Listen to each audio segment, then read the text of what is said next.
우리가 살고 있는 이 미국 동부 워싱턴 DC에 가면 화이트하우스라는 우리 한국에서는 백악관이라고 하는데요. 대통령이 집무하는 화이트하우스가 있습니다. 그 대통령 집무실에 있는 대통령 전용 책상에 이름이 있는데 그 책상의 이름이 결단의 책상이라는 이름을 가지고 있습니다. 존 F. 케네디 대통령 때부터 사용해온 이 결단의 책상은 1880년경에 영국 여왕이 선물로 보내온 것을 지금 사용하고 있습니다. 얼마 전에 김정은의 편지를 갖고 왔다던 김영철이라는 사람도 그 결단의 책상에 미 대통령과 마주 앉아 있는 사진을 여러분이 보신 적이 있을 겁니다. 지금은 요번에 찍은 사진은 좀 삐딱하게 앉아 있는 사진을 우리가 봤습니다. 이 결단의 책상에서 대통령이 그 의회가 결의한 법안에 사인을 하면 그 법은 즉시 발효됩니다.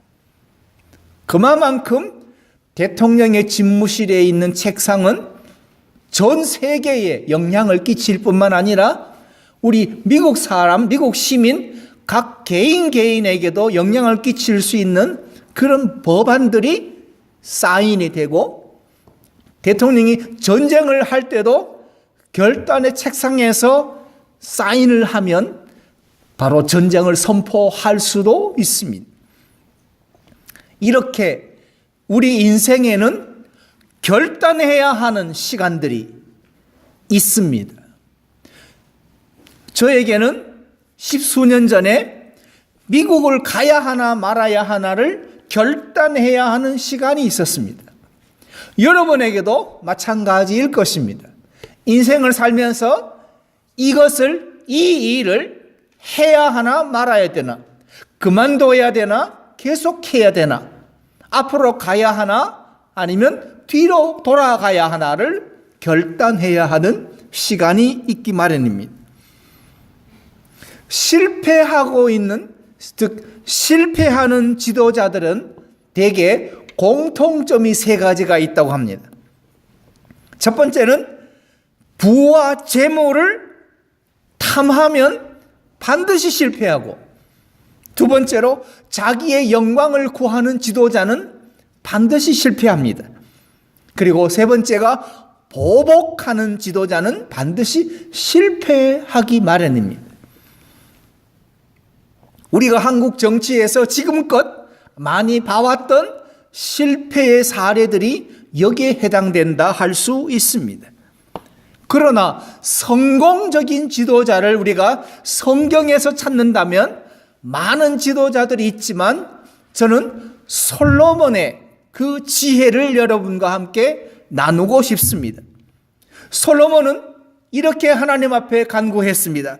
주는 이제 내게 지혜와 지식을 주사 이 백성 앞에서 출입하게 하옵소서. 하나님이 솔로몬에게 이르시되 부나 재물이나 영광이나 원수 생명 멸하기를 구하지 아니하였다. 내가 지혜를 구하였으니 지혜뿐만 아니라 부와 영광도 내게 주겠다 라고 말씀하십니다. 여러분, 하나님 앞에 결단하실 때에 무엇을 구하셨습니까? 은혜를 구하셨습니까? 아니면 장수의 복을 구하셨습니까? 그렇지 않으면 물질의 복을 구하셨습니까? 오늘 우리가 함께 봉독했던 창세기 35장에는 야곱의 인생이 나오는데요. 그 중에서도 세겜을 선택한 야곱의 인생이 나옵니다. 야곱은 에서와 함께 안전하게 귀갓길을 책임져 주겠다는 형의 호의를 정중하게 거절합니다. 나는 괜찮습니다. 에서는 스스로 야곱의 보호자가 되어주게 되어서 안전한 귀가를 약속하고 고향으로 함께 돌아갈 것을 권합니다. 과거에는 20년 전에는 내가 스스로 떠났으나 이제는 우리가 함께 돌아가자. 함께 돌아가자. 그것이 에서의 진심이었습니다. 내가 함께 돌아간다면 내가 너를 보호하여 안전하게 도와주겠다는 진심을 전했는데, 그러나 야곱은 가족과 자녀와 가진 것을 핑계로 숫곳을 거쳐서 자기가 원하는 세겜 땅에 정착을 합니다. 그러나 가족과 자녀와 소유는 결국 핑계일 뿐이고, 야곱 자신이 아직도 과거의 야곱에서 전혀 변하지 않았음을 증명한 것입니다. 사기꾼 약탈자로 살 때의 야곱, 아버지를 속이던 때의 야곱, 팥죽과 장자권을 맞바꾸던 때의 야곱, 그리고 외삼촌 라반의 집에서 라반의 것을 빼앗던 때의 야곱과 전혀 달라지지 않았다는 겁니다. 이런 면에서 사람은 안 변하는 게 맞습니다. 그런데 사람이 변한다면 그것은 하나님의 은혜입니다. 여러분은 은혜를 입어 정말로 변하기를 원하십니까? 아니면 나는 안 변할래, 나는 그냥 살래, 나는 이대로 그냥 살래가 좋으십니까?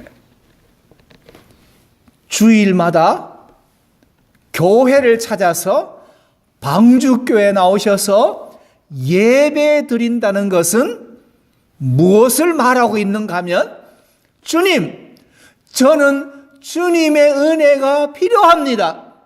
그리고 은혜를 주시면 이제 제가 변하겠습니다. 가 포함된 것이 주일 예배입니다. 이미 주일 예배에 가려고 준비하고 차려입고 차를 운전해서 오는 그 동안에도 여러분의 마음의 중심의 생각은, 주님, 저는 은혜가 필요합니다. 그리고 은혜를 구합니다. 하나님께서 은혜를 주시면 제가 변하겠습니다. 이것이 우리의 고백입니다. 그런데 야곱은 우리보다도 못한, 정말로 우리보다도 못한, 우리는 그래도 주일마다 예배를 찾아서 교회는 오는데 야곱은 그것보다도 못해 형이 함께 가자는 말에도 거절하면서 자식과 가족과 소유를 핑계대면서 결국 나는 안 변할래, 나는 그냥 살래 라고 하는 사람이 되었습니다.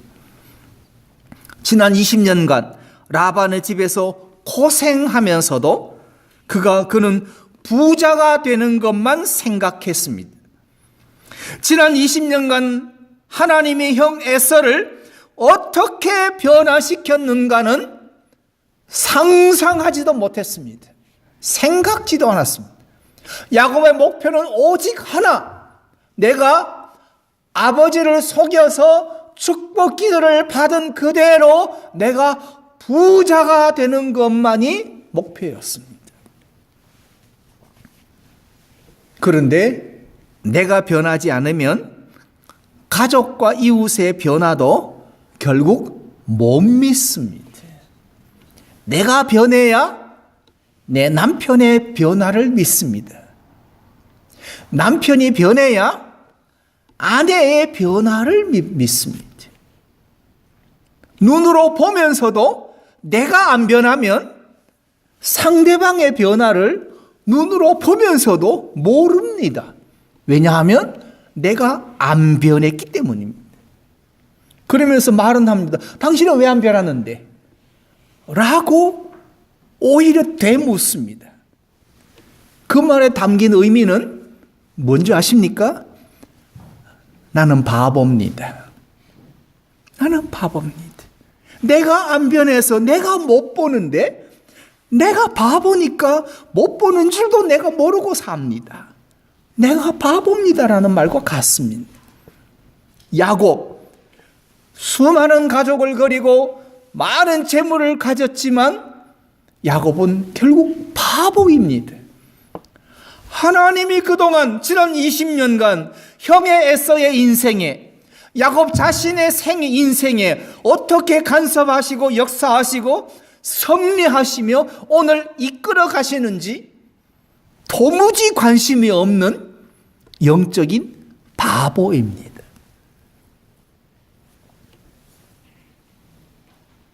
성도가 변하지 않으면 하나님은 아무것도 하실 수 없습니다. 성도가 변하지 않으면 하나님은 두 손, 두 발 다 묶인 것과 마찬가지 모습입니다. 야곱은 세겜 성 앞에 장막을 치고 그 땅을 은 100개를 주고 땅을 삽니다. 그리고 단을 쌓고 엘헬로의 이스라엘, 즉 하나님은 이스라엘의 하나님, 곧 하나님은 이스라엘이라고 부르는 야곱의 하나님, 즉 나의 하나님, 이렇게 땅을 사서 땅의 이름을 바꾸어 놓음으로 땅의 이름이 하나님은 이스라엘의 하나님이라고 땅 이름만 바꿔놓고는 야곱은 자기 의무를 다했다고 생각했습니다. 자기 의무를 다했다고. 수많은 기독교인들이, 현대의 편리한 기독교인들이 교회에 가서 예금 하나님 앞에 연보 딸랑 드리고는 의무를 다했다고 생각합니다. 찬송을 부르며 함께 기도하며 말씀 듣고 말씀 배우고 말씀 나누며 은혜를 사모하고 은혜를 구하여 변하기를 힘써야 하는데 그것은 관심이 없고 의무만 다하면 된다고 생각하는 것과 같습니다. 그러나 그가 쌓은 제단이 모든 죄와 허물, 잘못된 선택을 정당화하지 못합니다. 주의를 지키는 것만으로 의무를 다했다고 생각한다면 그것은 큰 오산입니다. 예수님의 제자들도 오순절 성령 강림하시기 전까지는 아무것도, 오히려 숨어서 숨죽이며 아무것도 할 수가 없었습니다. 비로소 오순절날 성령께서 강림하셔서 그 제자들과 사도들 위에 불같은 성령으로 임하셨을 때에 베드로의 설교에 3,000명, 5,000명이 회개하고 스데반 집사가 순교하고 사도 바울이 순교하는 이런 놀라운 일들이 일어날 수 있었습니다. 창세기 34장을 보면 야곱의 딸 디나라는 딸이 있습니다. 얼마나 예뻤겠습니까? 그 디나가 세겜 성을 보기 위해서 혼자 성으로 들어갑니다. 관연한 처녀가 혼자 성 안으로 들어간다는 것은 사려 깊지 못한 행동입니다. 세겜의 주장 하몰의 아들 세겜이 그 디나를 발견하고 능욕합니다. 디나의 무사리한 행동이 비극을 초래합니다. 원인과 결과를 생각할 때에 우리 한국 사람은 결과만 생각합니다. 그러나 그 결과를 있게 한 원인이 있습니다. 이 능력의 원인은 디나의 무사려한 행동, 그것이 비극이라는 결과를 가져옵니다.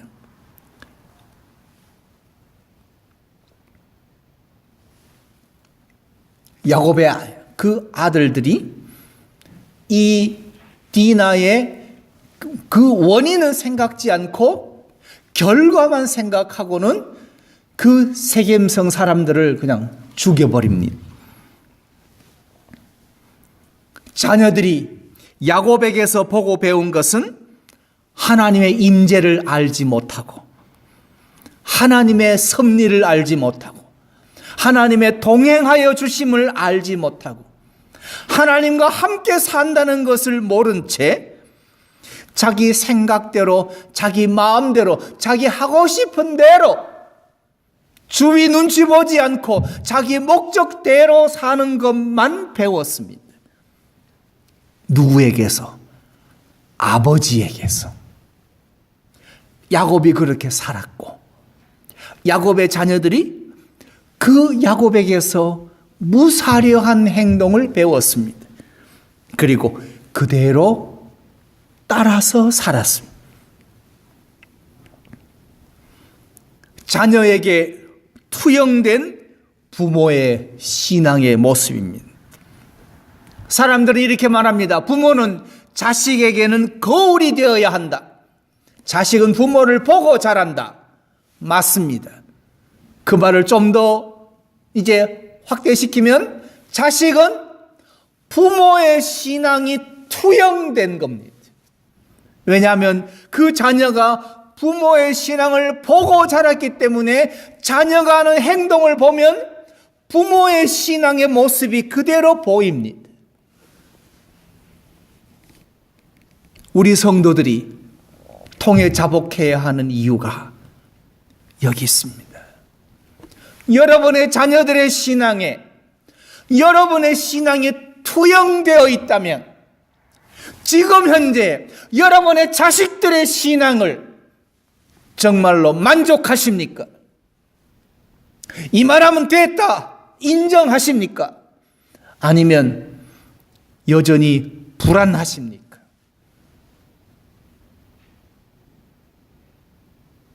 많은 한국 기독교인들이 자식에게 투영된 부모의 신앙을 모르고 부모 따로 자녀 따로 국밥처럼 예수 믿습니다.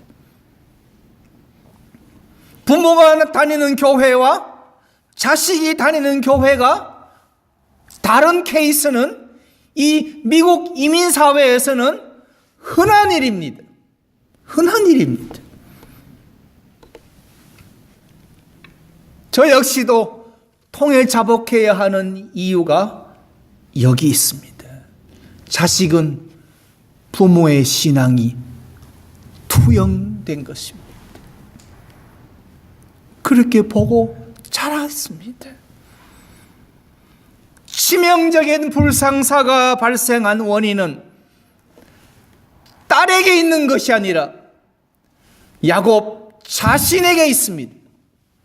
이 불행과 비극의 원인은 야곱 본인에게 있습니다. 세겜에 들어가지 않고 곧바로 베델로 갔어야만 했습니다. 20여 년 전의 약속을 지켜야 했습니다. 그런데 야곱은 약속을 깨고 어겼습니다. 곧바로 베델로 가지 않은 것이 가정의 화근을 불러일으키게 되었습니다. 자신의 유익을 위해서 선택한 세겜에서 야곱은 치욕을 당했습니다. 실패한 인생의 표상이 되고 말았습니다.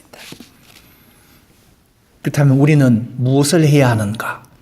두 번째로, 은혜 아니면 나는 서지 못합니다.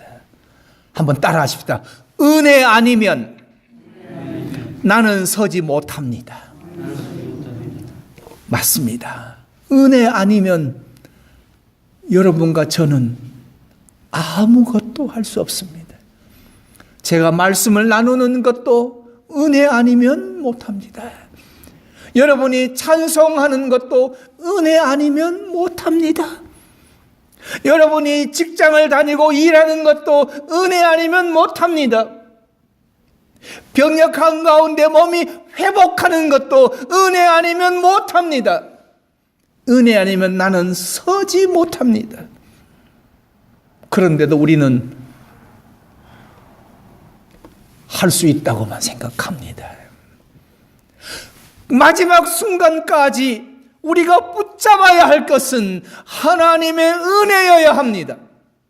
그런데 손을 펼쳐봤더니 은혜는 보이지 않고 돈, 자식, 걱정, 염려만 있습니다. 좋은 옷, 좋은 가방만 생각합니다. 은혜 아니면 나서지 못하네. 십자가의 그 사랑, 능력 아니면 나서지 못하네. 은혜 아니면 나서지 못하네. 놀라운 사랑, 그 은혜 아니면 나서지 못하네. 우리가 함께 부를 찬양의 그 가사의 시 가운데 이러한 시가 있습니다. 야곱이 깨닫지 못하고 망각한 것은 하나님의 은혜로 지금까지 살아왔으면서도 하나님의 은혜를 알지 못한 것이었습니다. 자신의 지혜와 방법과 노력과 수고의 결과로 오늘의 부자가 되었다고 생각하면 결코 하나님의 은혜를 알지 못합니다. 제가 시민권 시험을 치고 마지막 인터뷰를 마치고 인터뷰하는 그 시간, 그 이민국 직원이 그 종이에 패스라는 데 스탬프를 딱 찍는 것을 제가 지켜봤습니다. 그 순간 됐다가 아닙니다. 그게 소원이었는데 미국 이민 와서 시민권 패스하는 것이 소원이었는데, 그러나 저는 그 시간 됐다가 아니라 하나님 감사합니다. 하나님 감사합니다. 하나님이 하셨으면 됩니다. 그러나 내가 하면 안 될 수도 있습니다. 그 시간 하나님이 하셨느냐, 내가 했느냐의 그 방향은 됐다 하는 사람은 내가 한 겁니다. 그러나 하나님 감사합니다 하는 사람은 하나님이 하신 겁니다.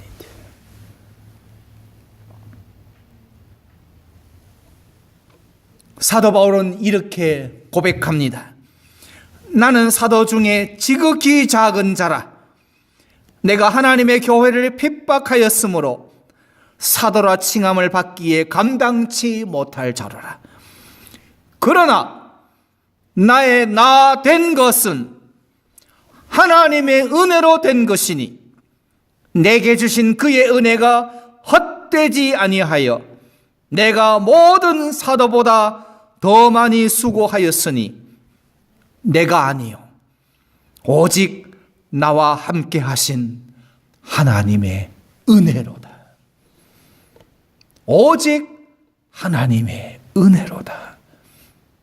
여러분과 저는 이 하나님의 은혜 아니면 오늘 하루도 정말 살아가기 힘든 이 이민 생활에서 하나님의 은혜가 있었기에 이렇게 기쁨과 소망을 가지고 하나님께 나와 예배하고 찬송 부르며 하나님께만 영광 돌릴 수 있는 그 힘의 원천은 오직 하나님의 은혜이기 때문입니다. 이제 세 번째로, 은혜를 깨달았으면 결단하십시오. 은혜를 깨달았으면 결단하십시오. 인생 말년이 만신창이가 된 야곱에게 하나님은 또다시 찾아오십니다. 오늘 35장 1절을 보면 하나님이 야곱에게 찾아오셔서 말씀하십니다. 일어나 베델로 올라가라. 일어나 베델로 올라가라. 자신의 허물과 실수가 무엇인지도 아직도 깨닫지 못하는 인생은 가장 비참한 인생입니다. 인생 말년에 하나님의 은혜를 받기를 원한다면, 지금이라도 하나님의 은혜를 알고 받기를 원한다면 자신의 죄악과 연약함을 깨닫고 무릎 꿇고 머리 숙여 하나님 앞에 통회자복하셔야 합니다. 그것이 은혜 받는 길입니다.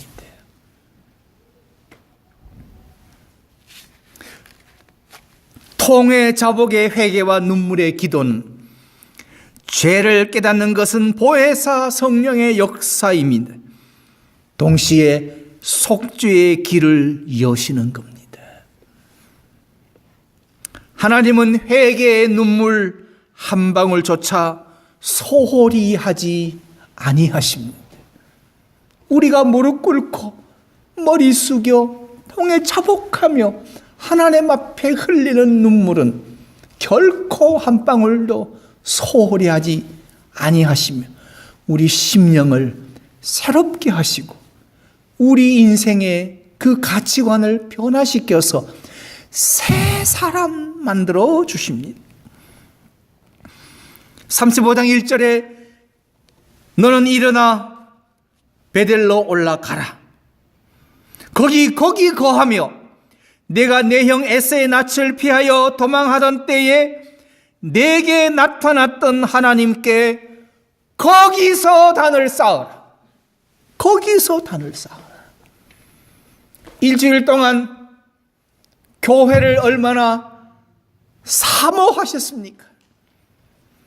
몸이 아프고 차라리 죽고 싶고 염려와 근심, 걱정밖에 없는 그 시간, 예배하는 이 거룩한 이 자리를 얼마나 사모하셨습니까?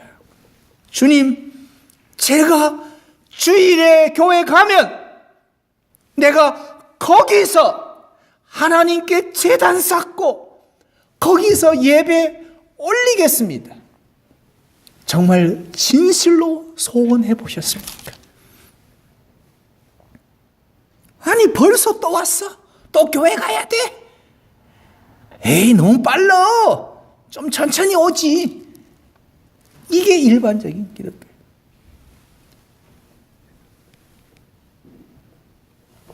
그게 아니라 주의 날이 기다려지고 말씀 나누는 것이 사모가 되고 성도 만나 교제하는 것이 기다려져야 합니다. 어떻게 하면 빠지려고 생각하는 그게 아니라 힘을 써서 모이기를 힘쓰고 힘을 모아 기도하기를 힘쓰고 힘써 예배하기를 힘쓰셔야 합니다.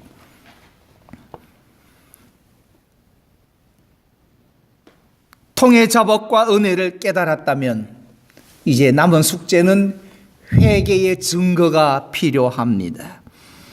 야곱은 그 증거를 남깁니다.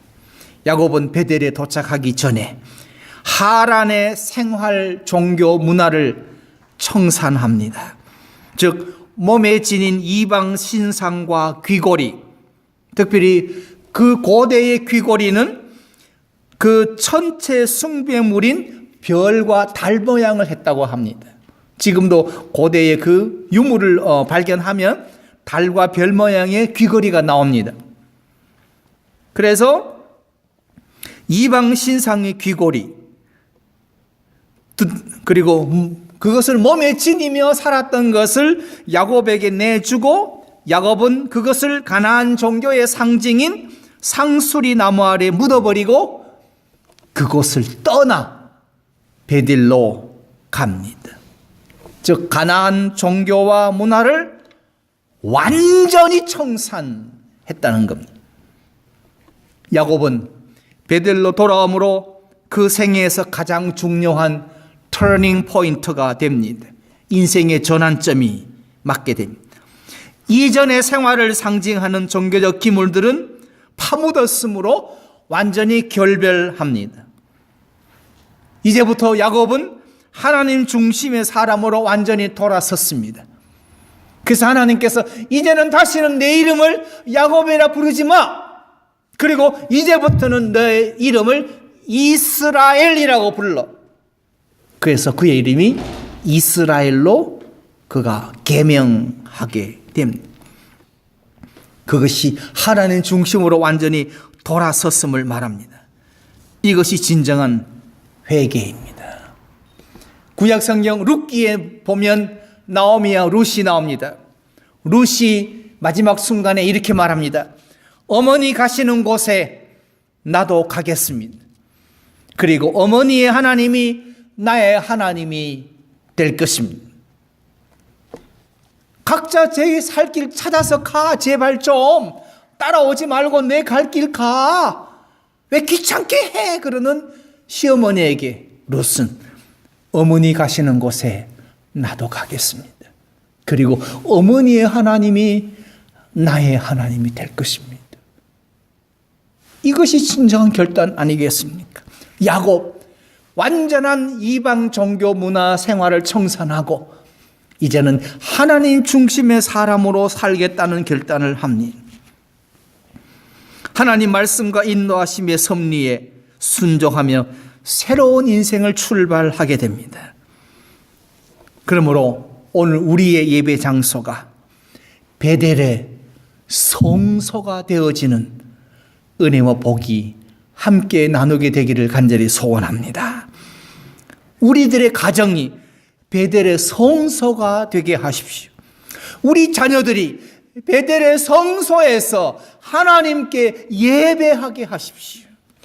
하나님을 만나서 하나님의 은혜를 입어 거룩하게 변화된 성도로 하나님의 사랑을 전하는 성도, 이것은 우리가 누릴 축복입니다. 이 축복 마음껏 받으시고 넘치게 받으셔서 이웃들에게 이 축복을 마음껏 나눠드리는 풍성한 은혜가 있어지기를 바랍니다.